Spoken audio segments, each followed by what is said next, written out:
up, everyone? So today I am out on the CBR 600rr. It has been raining for the last 2 weeks and I'm super excited to be out on these back roads on my bike. I've been driving the Lotus the last 2 weeks and obviously I can't complain with that car, but it has been too long that this bike has been in the garage.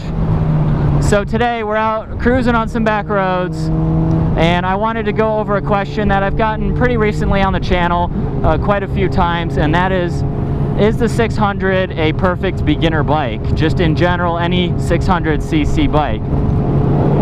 And so I'm going to answer that question with a yes and a no. I'll start off with the yes, why I think this is a good beginner bike. For me, this is a great beginner bike because I've been riding dirt bikes my whole life. I started riding at about 7 years old and just kept riding all the way through high school. I was racing. We were riding every weekend, and so I have a lot of experience on a motorcycle in general. So using the clutch and brake, all the hand controls, things like that. And so this is a great beginner bike for me because of all that experience. So if you've ridden any kind of dirt bike before, you have a familiar experience with the clutch and how everything works, then this would be a great beginner bike for you. The first street legal motorcycle that I ever drove was a Kawasaki Ninja 250. And in comparing that to my CRF 250R, my Honda dirt bike, I felt like my dirt bike had a lot more power than the 250. So for me, again, that's why I stepped up to the 600cc as my first motorcycle. And the same friend who had the Ninja 250 quickly got rid of that. He had it about 8 months and then stepped up to the CBR 600. So I feel like for him, he didn't have that riding experience, so getting the 250 was definitely a good choice, although he didn't have it very long. But if you have that experience, then riding it is going to be really easy for you.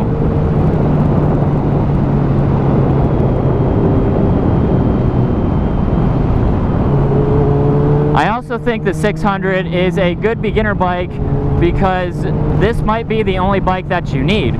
For me, I'm not planning to go to a 1000. I think this bike has plenty of power. I think I've already grown into it, but there's still a lot more things that I could learn. I can learn to get lower in turns, and this bike has plenty of power. I've been riding it for about 5 months now, and I definitely don't see a need to step up to a 1000. I like riding on the back roads, like you can tell, and with a 1000 you just wouldn't be shifting through all those gears that much. I love messing around in the gears and being able to go through all of them rather than just, you know, a couple. And even with the 600, I'm cruising in 6th gear right now, going 45, which is probably a little unnecessary. I could be down in like 3rd gear right now. So this bike definitely has plenty of power, even for an expert.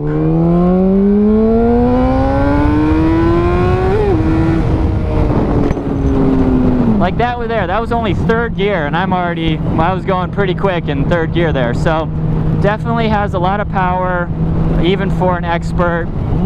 And I would definitely say it's a good beginner bike.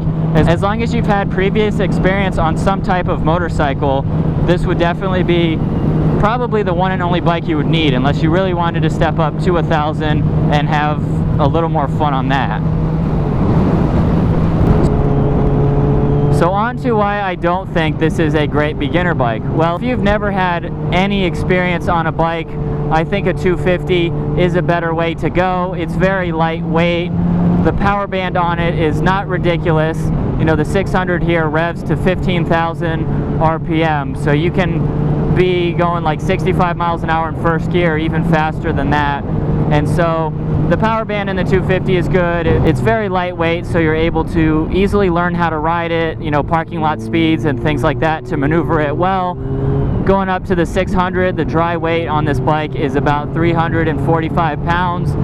So it weighs a good amount. It's not the hardest to maneuver once you get used to the weight, obviously, but going around turns and things, it's a little bit different. It takes some getting used to, especially compared to a dirt bike. You know, the handlebars are much lower, so that's one thing that I had to get used to. But it would take you a very long time to master the 600, which is a good thing. It gives you a lot of time to grow into it. You can keep the bike for very long and then just have fun cruising on it like I am on these back roads. It's so much fun to drive. It doesn't weigh that much, and you get used to the weight of it, of course. So I hope you all enjoyed that video. I hope it helped some of you to make that decision, whether you need to start on a 250 or go up to a 600 right off the bat. If you have any other questions, things I may have missed, don't hesitate to leave a comment in the description below, and I'll do my best to answer that question for you and give you some guidance on what bike you think you should buy. So again, I hope you guys enjoyed that video. Be sure to give it the thumbs up if you did. Click on that subscribe button down below, like our Facebook page, and follow us on Instagram. I'll see you guys next video.